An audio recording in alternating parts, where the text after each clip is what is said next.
पहला पानी कहलाता है जारी पानी, दूसरा पानी कहलाता है जारी ठहरा हुआ पानी लेकिन जारी के हुक्म में है, और तीसरा कहलाता है ठहरा हुआ पानी। जारी पानी क्या है?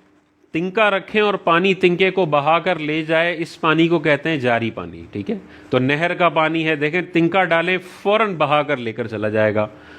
तो ऐसे जितने भी पानी है जो फ्लो करते हैं, आगे बढ़ते हैं, अपनी जगह पर ठहरे हुए नहीं रहते, इनको कहते हैं जारी पानी। ठीक है, ये वाला पानी कभी भी मुस्तामल नहीं होता। लाख दफ़ा इससे वज़ू कर लें, लाख दफ़ा गुस्ल कर लें, ये पानी हमेशा वज़ू और गुस्ल के काबिल होता है।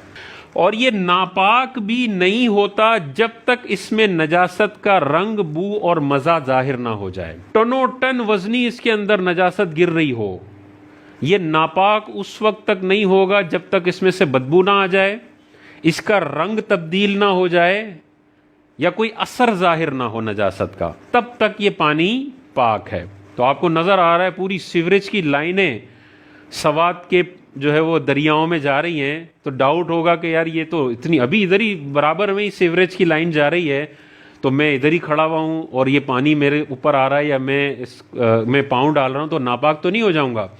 तो देखें वो जो नजासत जा रही है उसका असर, क्या बदबू आ रही है पानी में से, क्या नजासत का रंग उसमें नज़र आ रहा है? अगर आ रहा है तो ये नहर का पानी नापाक कहलाएगा। लेकिन पानी बिल्कुल रवां दवाएं, कोई बदबू नहीं है, कोई नजासत का रंग नज़र नहीं आ रहा, तो टनों वजनी इसके अंदर नजासत चली जाए, ये कभी भी नापाक नहीं होता। आप इससे वज़ू भी करें, गुस्ल भी करें, कोई टेंशन नहीं है। अगर बदबू आ रही है तो जितने एरिया में बदबू आ रही है सिर्फ वो नापाक समझा जाएगा, बाकी सारी नहर पाक समझी जाएगी। तो बिल्कुल जो सीवरेज के पास है, हो सकता है वहां बदबू आ रही हो, लेकिन 10 कदम आप दूर जाएंगे तो वहां बदबू नहीं आ रही होगी।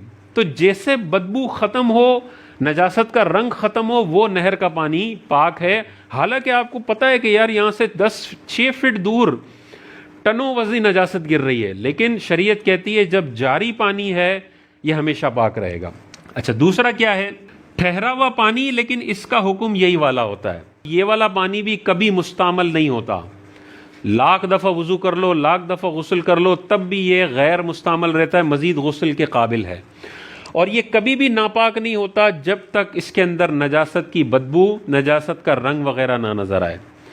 ये कौन सा पानी होता है? होता ठहरा हुआ पानी है, लेकिन बड़ा पानी होता है, बड़ा हौज होता है, और जिसको शरीयत की निगाह, शरीयत की ज़बान में कहते हैं दाह दर दाह, 10 बाय 10। 10 बाय 10 का जो हौज या तालाब होगा, इसको शरीयत कहती है ये ठहरा हुआ पानी है, लेकिन इतना बड़ा है कि इसका हुक्म जारी पानी वाला है। ठीक है, अब 10 बाय 10 क्या है?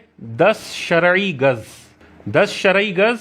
और शरई गज कितने के बराबर होता है? 1 शरई गज 1.5 फुट के बराबर होता है। 10 शरई गज मल्टीप्लाई बाय 10, तो क्या नतीजा निकला? 100 गज।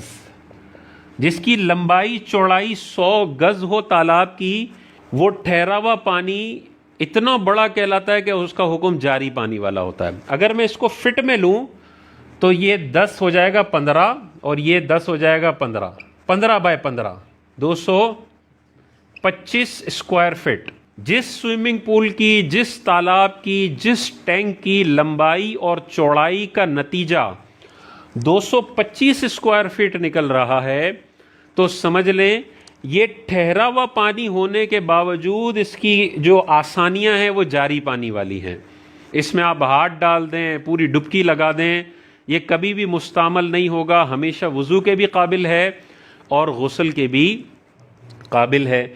और इसमें नापाकी गिर जाए किसी बड़े स्विमिंग पूल में जिसका हासिल ज़रब 225 स्क्वायर फीट आता है, इसमें आपने देखा बच्चे ने पेशाब कर दिया है, तो ये पूरा स्विमिंग पूल उस वक्त तक नापाक नहीं होगा जब तक इसमें से पेशाब की बदबू और रंग वगैरह ना आ जाए। अगर पेशाब की बदबू नहीं है, रंग नहीं है, फौरन वो पेशाब पानी में घुल गया, कोई नज़र रंग नहीं आ रहा, कोई बदबू नहीं आ रही, पूरा स्विमिंग पूल पाक है, इससे वज़ू भी हो सकता है और इससे गुस्ल भी हो सकता है। जब नापाक भी नहीं है तो इसको पाक करने वाली कोई टेंशन नहीं है, जब मुस्तामल होता ही नहीं है तो गैर मुस्तामल करने वाली कोई टेंशन हमें इसमें पालने की ज़रूरत नहीं है। और गहराई कितनी होनी चाहिए? ये तो लंबाई और चौड़ाई है ना, ये एक तरफ लंबाई एक तरफ चौड़ाई, इसका हासिल ज़रब अगर 225 स्क्वायर फीट आ रहा है, ये दाह दरदा है, बड़ा हौज है, ये नापाक नहीं होगा जब तक बदबू वगैरह नज़र ना आए, सूंघने में ना आए। गहराई कितनी होनी चाहिए? उलमा फरमाते हैं अगर आप पानी लें तो ज़मीन खुलनी नहीं चाहिए, यानी लेने के बाद भी इतना पानी ना हो कि आपको ज़मीन खुली हुई नज़र आ जाए। अगर इतना थोड़ा पानी है तो फिर तो अगर नजासत गिरेगी तो नापाक हो जाएगा, पानी इस्तेमाल करेंगे तो मुस्तामल हो जाएगा। लेकिन अगर आप यूँ करते हैं, हाथ डालते हैं और नीचे भी मज़ीद पानी ही है तो फिर उतनी गहराई काफ़ी है। अगर 225 स्क्वायर फिट या 53 फिट गोलाई में बनता है, वो ठहरा हुआ पानी है और जारी के हुक्म में है, मुस्तामल भी कभी भी नहीं होगा। नापाकी का असर जब तक ना आ जाए तब तक ये पानी पाक रहेगा। तीसरा पानी कौन सा है? छोटा ठहरा हुआ पानी, जिसकी लंबाई चौड़ाई 225 स्क्वायर फीट से कम है, ये छोटा ठहरा हुआ पानी कहलाता है। इसका हुक्म सख्त है, बेवुजू की एक उंगली चली गई पूरा पानी मुस्तामल हो जाएगा। पेशाब का एक कतरा चला गया, चाहे रंग नहीं नजर आ रहा, बू नजर समझ में नहीं आ रही, एक कतरा ये पूरे टैंक को नापाक कर देगा। इसका सख्त हुक्म होता है। ऊपर दो में तो बड़ी आसानी है, मुस्तामल होता ही नहीं है, और जब तक बदबू ना आए तो नापाक भी नहीं होता, रंग चेंज ना हो तब तक नापाक भी नहीं होता। इधर सबसे ज़्यादा ख्याल और एहतियात करने की ज़रूरत है।